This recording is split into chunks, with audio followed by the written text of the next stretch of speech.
Um, Obviously, really good day. Really proud of the players, really proud of the organization, really proud of the staff. Phenomenal, everybody pulling the rope in the same direction today to find a way to be good enough to win. Hats off to Virginia Tech. That's a really good football team. I know their record doesn't say it, but you look at some of the players out there, some of the plays they made. They're a good football team, premier program in the country, and our guys battled. We got good players too. We don't have as many as they do, but our guys battled, and they found a way to win. I think our process helped us out. Towards the end there, the end of the third, beginning of the fourth, I think we kind of wore down just because we're not as big and strong as them. But our process forces us to practice when we're tired, and I think that's what helped us make the plays today. We talked about discipline being really big. We talked about execution being really big. It showed up today. In crucial moments. Discipline, execution, finding a way to execute. I think defensively we did a better job of tackling. There was a couple plays there where the quarterback got out on us, but for the most part we tackled better. Still got a long way to go. But we're getting better. I think offensively we showed that we can be versatile. And we're going to have to do that more. I think Ali was able to have a little more success on the ground today because we were a little more balanced in the run and the pass. Obviously, when we got towards the back end of the game, we kind of tried to protect the lead a little bit and didn't want to get careless. I thought Cam battled today. He made some really good throws. He made some throws he'd love to have back. Ali, the same thing. He had some really good runs. There's probably 5 or 6 runs where he came to the sideline and said, I just missed it. So really good overall team victory. Made it a little tough on us today. The play clocks went out, so I was kind of trying to manage, the clock. Without a play clock, it's tough. But everybody on our sideline pulled out their cell phones, and we were using 40 seconds on our cell phone. Collectively, organizational win, and that's what we got to do. So, don't criticize me if we jacked up a clock situation. I didn't have one, but I was trying to do the best I could to manage it. So really good all over. Really good day. Still a lot to get cleaned up. This means we're 1-0 this week. But really proud of the players, really proud. Coach, they hit some big runs early, and then you guys tightened up. Did you feel like that their quarterback couldn't beat you with his arm as much as his legs and kind of made adjustments? No, we made some calls early in the game that kind of double protected us, meaning versus the throw and the run.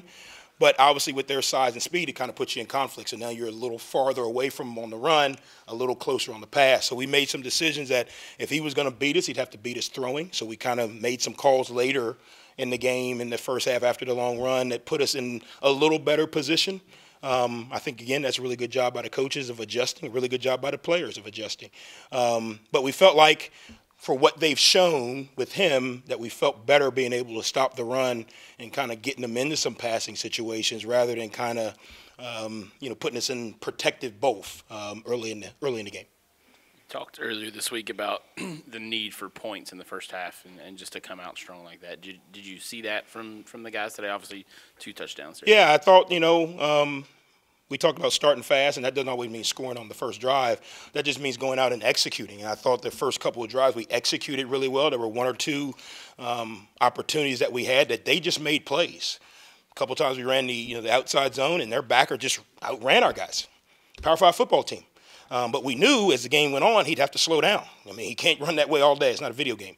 But we knew we had to be patient with the run game. That was one of the goals we talked about with the offense, being patient with the run game. And I think what you saw is we were patient.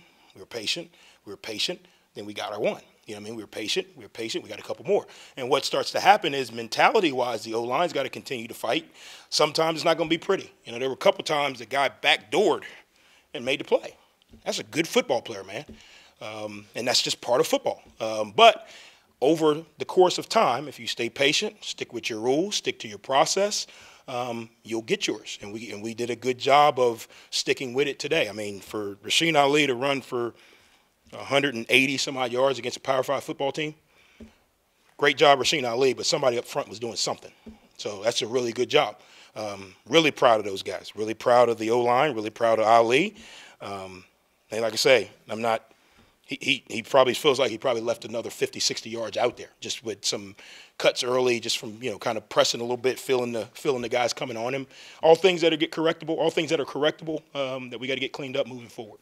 Coach, on the defensive side, in that second quarter, Virginia Tech came out. I think it was like their second play that had that breakaway run, and we saw Kerryon Martin just bolting it across the field to stop that. That ended in a field goal. Does that kind of speak to this defense, just never giving up? Yeah, I think, again, defensive football is find a way to make them line it up and snap it one more time. That's the ultimate. Obviously, you want to not have those big plays, but find a way to get the guy on the ground, give us a chance to set our cleats, and make them snap it one more time. Good things happen.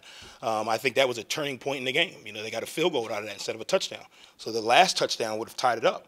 It's those type of in-game chess matches where it doesn't seem like it was a big deal, but it was a big deal.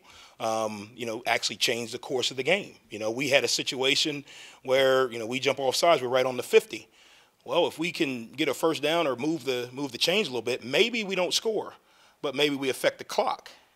So now when you punt it down, you're in a little bit different situation. So all those little storylines within the game that you guys don't like to write. You guys don't like to write, Coach Huff made a bad call, or we were 15 or 14 on third down. You guys don't like to write the real stories. But all those little storylines in the middle those are the ones that ultimately test your process, test your team, test your everything that you stand on. Those are the moments that test it. After a long run, can you reset your cleats and stop them on this drive, make them kick a field goal? After a penalty, can you find a way to get the chains moving again? Those are the things that we keep preaching to our guys that we've got to be able to do more consistently in order to be the team we need to be. Coach, last year it was Notre Dame. Today, Virginia Tech. Does this kind of open your guys' eyes and realize maybe that gulf between the Power 5 and the G5 that everybody talks about isn't as big as some people think? I don't know about any other programs. I know we have a Power 5 process. And it wouldn't matter if we were in Huntington or Hawaii. The process would be the same. We have a Power 5 mentality, whatever that is. We don't look at ourselves as the little sisters of the poor. If we go out, prepare really hard all week, play really hard on game day, and execute consistently, we'll give ourselves a chance to win. Now, I don't want to schedule any more of these guys, but that's what it comes down to. And next week, we play whoever we play next week. If we don't do those things, it doesn't matter if we play whatever level school. And I think, again, trusting the process and trusting what we're trying to get our guys to do, days like today help them understand that it's about the process, not about the logo. We told them in the locker room before the game, we're not playing Virginia Tech today. We're playing our standard. The standard we show up with every day for practice, the standard we show up every day in class, the standard we show up with every day in the community, that's what we're playing today. Prepare really hard, play harder than the opponent, and execute. If we do those things and we don't win, we did the best we could do. We played the Pittsburgh Steelers. We're just not good enough. It is what it is. But more times than not, if we do those three things, we're going to put ourselves in a good spot. That showed up today. Are there things we can get cleaned up? Absolutely. Absolutely. Obviously, we got to take care of the turnovers. Obviously, we got to make sure we fit runs better.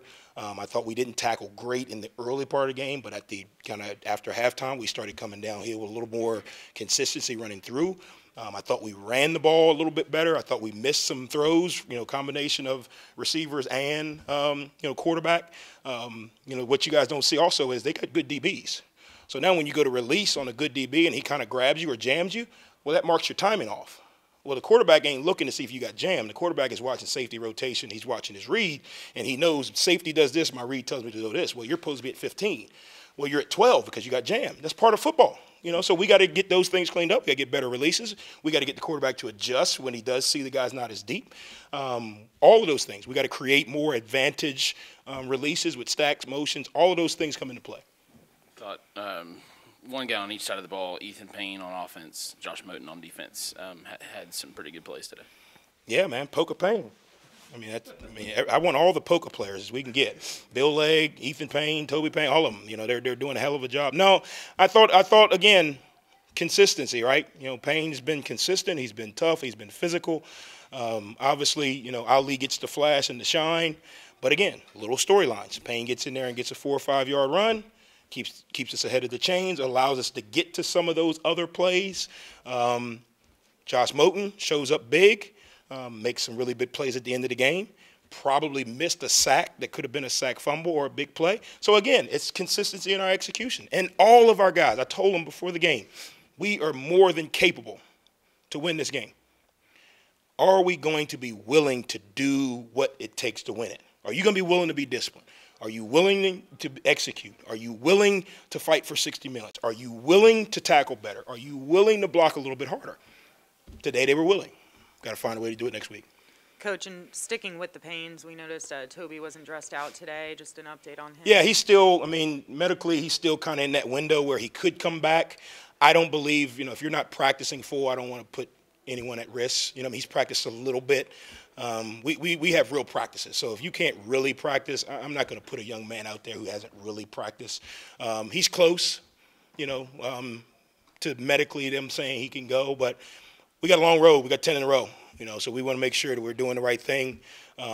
First of all, to protect everybody on the team, but also make sure we're in position down the road to have our best players eligible. Kind of going off that 10, and 2 big ones coming up, homecoming next week, and then you go down to Raleigh the week after. One game. We got one game on the schedule. Just trying to find a way to go 1-0 next week. And if they tell us we have another game, then we'll load up. After that, we'll load up. We got one more game. We got championship next week, man. End of the season. End of the world, actually. But no. Yeah, you guys, I can get you guys. I'll come up here one day with a sad face, and you guys will hammer me with, why'd you call this on 3rd down? But today, Herd win. Herd win today. Coach, I apologize. You've been over this already. They had you backed up against your goal line. PI call, then Rasheen busts the big one, get a touchdown, kind of open it up a little bit. How important was that stretch? Discipline. Yeah. And we told them it was going to come down to discipline. And the more disciplined team was going to win. I think when you look at, I don't know about necessarily the penalties, and I think when we say discipline, everyone thinks about the penalties. It's everything. It's penalties, it's turnovers, it's missed opportunities, it's missed tackles, it's misfits. It's opportunities where, we do get the PI. It's opportunities where we don't. A couple of times we didn't get the PI and we didn't complete the pass. Or didn't get the offsides, we didn't complete the pass.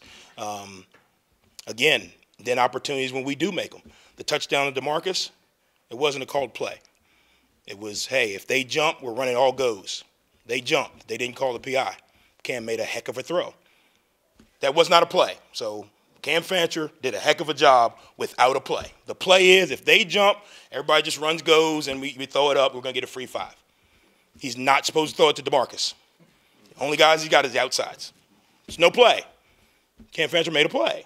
DeMarcus Harris made a play. Now, there's some other plays in there where he's supposed to throw it to a certain guy, he did or didn't. So, again, all the little storylines that you guys refuse to write, call me on Monday. I'll give you all the little ones. Because I know you guys are right. Herd win, but give up 344 yards of offense. They can't continue with this down the road because if they do, X team will beat them. But all the little storylines means we're improving. That's what it means. Not there, not perfect, not, hey, we're great. We're improving. Cam Fancher's improving. Ali's improving. Our O-line's improving. Our defense is improving. I told you guys we're going to be different. Last year was a totally different defense. Obviously, it's similar structure, but we're going to be different. This year is going to be a little bit more bend and break. Obviously, it's not what we want to be, but we just don't have as much girth up front as we've had. We've got some guys that are coming along, and we got to get them coming along a little faster. Our linebackers are athletic, so we're able to do some more things.